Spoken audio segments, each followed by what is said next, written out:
What if an ancient came across the Star Wars galaxy? This is Darkness and an Ancient, Episode 1. The Starship Destiny, billions of light years from Earth.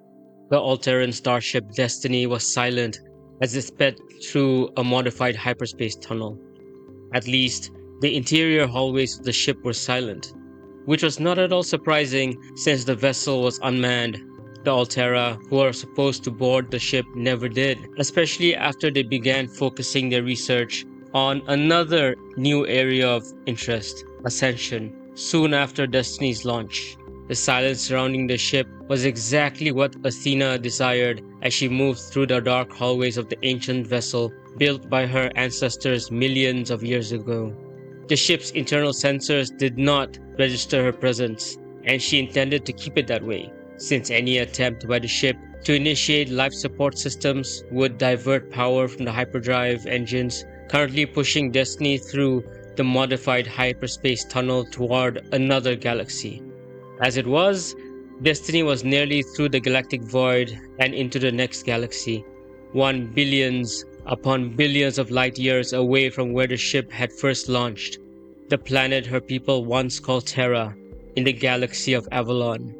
Now known as Earth, the people there had regressed to a primitive state compared to Alteran civilization. Yet it was also the world where Athena had created a simple life for herself after her people abandoned Atlantis following their defeat in the war against the Wraith in the Pegasus galaxy. Years later, after what she considered one of her greatest mistakes, and through a journey of redemption and forgiveness, she achieved ascension into another plane of existence. As she moved through the dark, silent corridors of destiny, Athena gave off a faint glow to light her way through the corridors. The Destiny AI was running the ship, charged with following the seed ships responsible for constructing and depositing stargates on worlds across different galaxies. These seed ships would then signal those locations back to Destiny for cataloging. Then there was the other reason for Destiny's construction. Athena recalled her history lessons on Atlantis from so long ago. Not long after the creation of the Stargates, the ancient Altera discovered a pattern in the cosmic microwave background radiation. The Altera of that era realized the pattern could not have been natural in origin, and so they hypothesized that its very existence suggested an order to the universe never before imagined. I was taught the early Altera believed it was a message of some kind, Athena reflected. However, the message was fragmented and could not be fully recovered. To that end, they devoted the efforts of an entire generation to the construction of Destiny, with one of its primary purposes being to locate and reassemble those fragments, thus completing the message. Athena was awed by the knowledge the ship must have collected over the tens of millions of years since its launch. Will you ever be done? She wondered. As she continued through the dark and silent hallways, Athena suddenly halted when she heard a screech, followed by a flash of white and blue light all around her. That was hyperdrive. It stopped, Athena realized before stepping forward. The moment she thought of Destiny's viewing gallery, it was as though she had stepped through a doorway. Athena appeared with her arms folded across her chest in the viewing gallery, staring out into space. Unused chairs and tables surrounded her. As she approached the railing at the end of the large room, she gazed out at the disc-shaped galaxy stretched before her and frowned. There is something odd. The ship began banking to port and away from the galaxy. Did no seed ships travel to that galaxy? Are there no stargates anywhere on any world? The seed ships, launched nearly 20 years before Destiny was completed, were supposed to construct and deposit stargates on every world capable of supporting life. For them to completely avoid an entire galaxy was highly unusual. Destiny is following the path taken by those seed ships.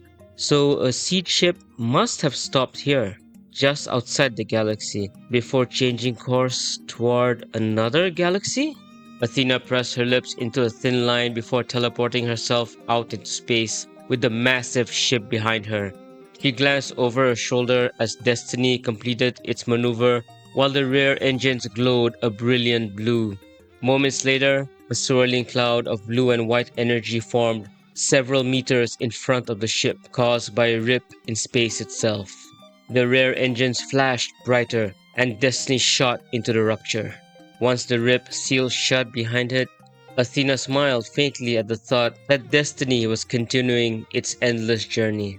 Turning back toward the galaxy before her, Athena tilted her head upon noticing something unusual. A blue-hued energy field appeared to cover the entire galaxy. The field extended to the outer edges of the galaxy, but no further. That's really unusual. As Athena contemplated the strange phenomenon and why this was the first galaxy in which she had encountered it, she sensed the eyes of the others upon her. She suspected they were watching to see what she would do next. Their rule was non-interference in the lower planes of existence. Athena understood better than most the dangers involved in interfering with the natural evolution of mortals and supposed immortals in the lower planes. However, despite the great rule of non-interference upheld by the others, Athena remained curious by nature. Her figure glowed bright white before dissolving into a shapeless form that surged toward the galaxy stretched before her. Even in that formless state, Athena imagined her lips pressing together as she took in her surroundings after piercing the blue energy field surrounding the galaxy. Although no one, not even any cosmic force, should have been able to detect her presence, Athena could feel everything happening throughout the galaxy. Ordinarily, she would become one with any galaxy she entered, but this was different. Her perception felt heightened beyond anything she had ever experienced. She sensed hatred, rage, grief, greed, evil, and countless other negative emotions forming an invisible miasma of all-encompassing darkness that was spreading throughout the galaxy from numerous points. Already, she could sense a distant region of the galaxy almost entirely consumed by darkness. The blue hue there had become so deep it resembled a blackness from which no light could escape. Her heightened awareness told her that the darkness in that area was small compared to the galaxy as a whole. Yet, the greatest corruption within the blue field surrounding the galaxy appeared to radiate outward from a single planet. That darkness was nearly as raw and turbulent as the other corrupted regions combined. Athena also became aware of the turmoil caused by countless battles raging across the galaxy.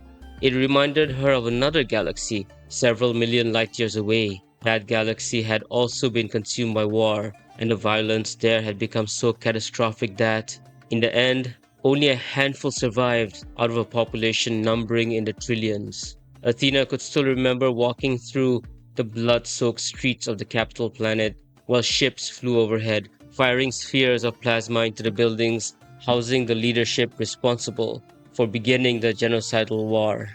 Similar scenes had unfolded across most of the planets there, fields upon fields of bodies staining the ground with blood. Pushing those memories aside, Athena continued toward the world that appeared to be one of the greatest sources of this darkness. As Athena neared the planet, she found herself awestruck. From orbit, the world resembled a shining jewel suspended in space. Yet, the closer she drew, the more debris she saw, scattered ships, and countless bodies trapped in orbit around the planet. There must have been a great battle here, Athena thought before entering the atmosphere and locating the source of the darkness. In truth, there appeared to be two sources. Athena arrived on the upper floor of an impossibly tall building. The light blue energy field of the galaxy already appeared darker upon her arrival in the spacious office. A place, she sensed, was one of the origins of the corruption. He stared at the back of an old man with neatly combed gray hair as he looked out over the numerous flying vehicles speeding past outside the windows. Waves of darkness radiated from him, spreading outward into the surrounding space. The energy flowed beyond the office itself and seemed to stain the blue field enveloping the planet. Senator, the man stated in a calm, measured voice that completely contradicted the anger Athena sensed within him. Athena slowly circled him until she could clearly see the earpiece he was wearing. I can assure you, I have no intention of holding onto the powers granted by the Senate any longer than necessary. Once General Grievous has been found and defeated, I will implore the Senate to begin an immediate reversal of the emergency powers granted to me. Athena turned away from the man as he continued speaking into the earpiece. Her gaze drifted over the paintings lining the walls and the numerous sculptures decorating the office before settling on a suit of red and blue armor standing nearby. All the while, she could feel the dark energy in the room tempting to cling to her body like mud. However, it could not penetrate the shield surrounding her form, a barrier preventing anyone from sensing her presence. Sighing softly, Athena realized everything around her had already been contaminated by the darkness. The carpet beneath her feet, the walls, the desk, the papers scattered across it, the tablets resting nearby, the ornaments, the paintings, the sculptures. In fact, the sculptures too seemed to release this darkness. This was true for the armor as well. The entire planet was tainted by the darkness emanating from the old man and the second source. Simply staring at the corruption filling the energy field around her made Athena feel ill. She inhaled deeply while altering her perception of the world around her. Now, she saw everything as an ordinary human would. The swirling dark blue energy field vanished from sight, though she could still feel its overwhelming presence pressing against her personal shield. Athena was about to turn away from the armor when she felt a sudden surge of anger. At the exact same moment, she heard a sharp, followed by a violent buzz as a glowing red blade pierced through her chest. Then she heard a voice dripping with malice and hatred whisper from directly behind her, "Who are you?" Athena was surprised. No one should have been able to sense her, especially not a human, but this one did, Athena thought as she looked down at the glowing red blade protruding from her chest while it continued to buzz violently. Interesting, very interesting. Palpatine, a few minutes ago.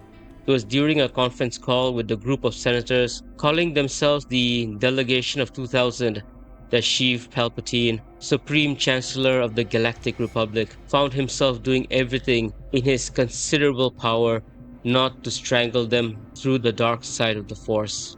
All they cared about was the current situation regarding General Grievous and precisely when the Supreme Chancellor intended to relinquish his emergency powers. They pestered him incessantly about the timing of new elections for a replacement chancellor. Oh, how he longed to execute Order 66 then and there. Once the Jedi were removed, he could seize control of the entire galaxy and deal with these irritating senators at his leisure. He would see the Jedi fall. He would see the Republic fall. It was the final endgame of a grand design set in motion by Darth Bane, a plan destined to reach fruition under Palpatine's rule. The Republic will be replaced by a galactic empire, with Anakin Skywalker at his side as his apprentice. Palpatine pressed his lips into a thin line as he stared out through the curved, transparent steel wall of his office, watching countless speeders streak past while he addressed Senator Mon Mothma. His voice remained calm and reasonable, even as he indulged in the private fantasy of her face slowly turning blue beneath an invisible grip. He looked forward to that day immensely, especially if her and her fellow senators refused to accept his rule.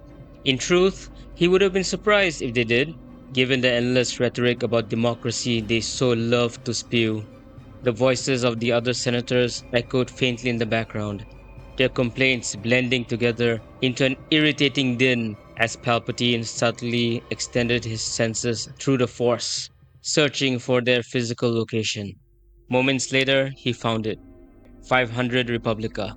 The old man noted with satisfaction as a cruel smile tugged at his lips while he redirected his attention to Senator Bail Organa of Alderaan. Just as Mon Mothma's voice returned to his earpiece several minutes later, Palpatine's eyes narrowed. In the distance, 500 Republica came into view. Then he frowned. He lifted his gaze toward the sky as a strange sensation rippled through the Force. Something had pierced the atmosphere and was descending rapidly toward Coruscant. It felt as though a stone had been dropped into still water, the force bending and twisting around it, while ripples radiated outward as it fell, leaving a distorted wake behind. He could not see the disturbance, but he felt it clearly as it plunged toward the planet's surface. Chancellor? Mon Mothma's voice echoed in his ear. At that same moment, the disturbance came to an abrupt halt behind him.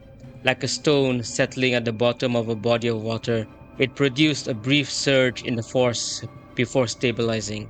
Palpatine continued speaking as faint ripples persisted, gentler now, as though whatever stood behind him was slowly moving toward the statues lining the wall to his right. Senator, he replied evenly, flexing the fingers of his right hand while his eyes focused on his reflection in the transparent steel.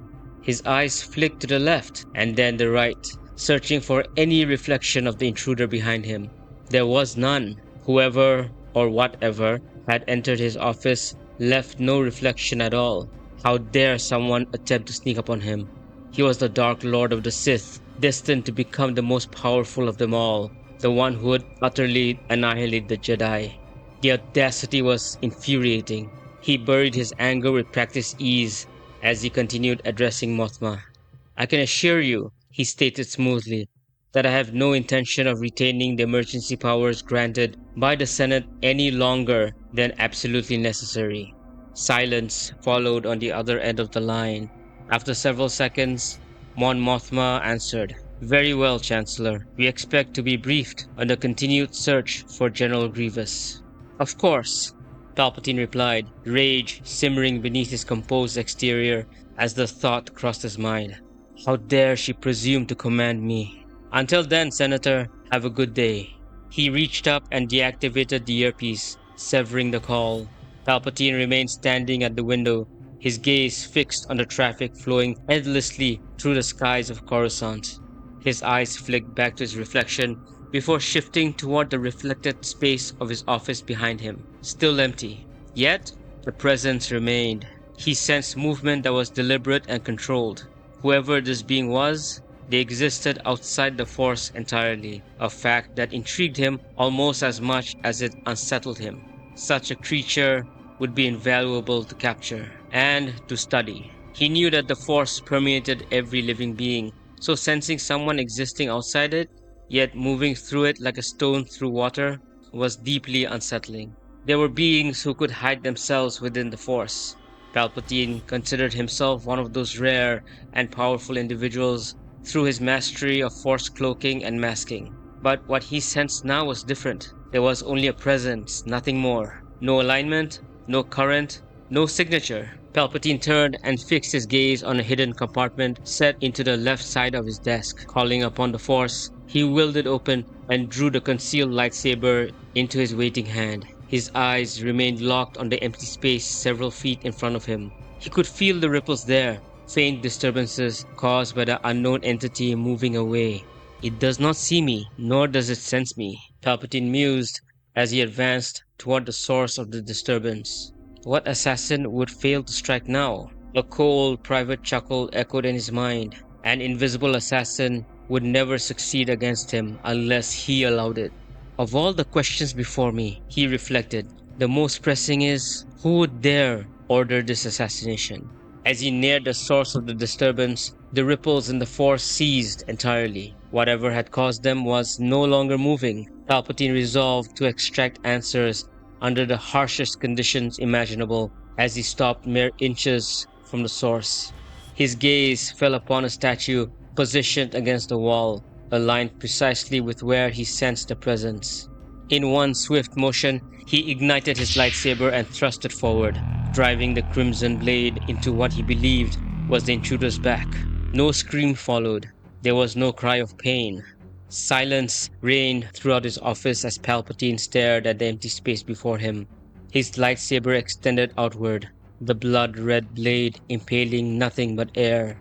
That was impossible. He swept his blade sharply to the right, yet felt no resistance, not even the faint increase in weight that usually accompanied a plasma blade slicing through flesh or matter. Then suddenly, the ripples in the force returned, emanating once more from the same point directly ahead of him. There was something there. Of that, Palpatine was absolutely certain. He stabbed at the empty air again and, seeking greater clarity, channeled the dark side of the force through the hilt and into the blade itself. There was nothing. There was no reaction. The presence remained, unmistakable and unmoved, yet entirely unaffected by the dark side surging through his weapon. Palpatine narrowed his eyes at the empty space, the red glow of his lightsaber plunging into nothingness. "Who are you?" he hissed. "Athena." Athena frowned at the plasma blade protruding through her chest before calmly stepping to one side and turning to face the old man. She had felt him attempting to force the same dark energy surrounding them into her, but she redirected that energy harmlessly back into the environment. She began to circle him slowly while the man turned in place, tracking her general position. "Speak!" the old man barked. His voice carried a dark undertone as his eyes flashed yellow and his face briefly turned deathly pale. To Athena, it was clear that he could sense her approximate direction while she moved. When she stopped, the man hesitated for several seconds before thrusting the blade forward again and driving dark energy through it with forceful intent. Athena frowned as the energy flowed cleanly through the blade instead of into her. "What are you trying to do?" she wondered. The old man sneered as he withdrew the blade and deactivated it. Athena studied him with faint intrigue, her gaze dropping to the hilt of the weapon. She found herself wondering whether a blade of light like this might have aided the Lanteans of Atlantis during the war with the Wraith. Her curiosity lingered as she returned her attention to the man who glared in her direction while the air around her tightened. "You are trying to hold me in place," Athena observed evenly, hearing him huff in frustration as his body tensed. "I have you," he snarled. Athena could see the darkness around her pressing tighter against the shield surrounding her, a shield designed to prevent anyone from sensing her presence. Dark energy scraped against it, attempting to bind her body in place. She scowled faintly. "What are you trying to do?" Tilting her head, Athena regarded the man with open curiosity as his eyes darted around the room. "Who are you?" he demanded, rotating slowly as he searched for disturbances in the force. She felt the dark energy continue to restrict against her shields, probing for weakness in an effort either to restrain her or locate her. Releasing a quiet sigh, Athena decided she had endured enough. She could not feel the eyes of the others upon her, which was unusual, but she pushed the thought aside. Dropping the shield around herself, she revealed her presence. She appeared as though materializing from thin air. The old man recoiled, not merely stepping back, but leaping away with an agility that belied his age. Almost instantly, Athena felt the dark energy saturating the space surge into her. It clawed at her very being as it flowed through her. No, not merely through her.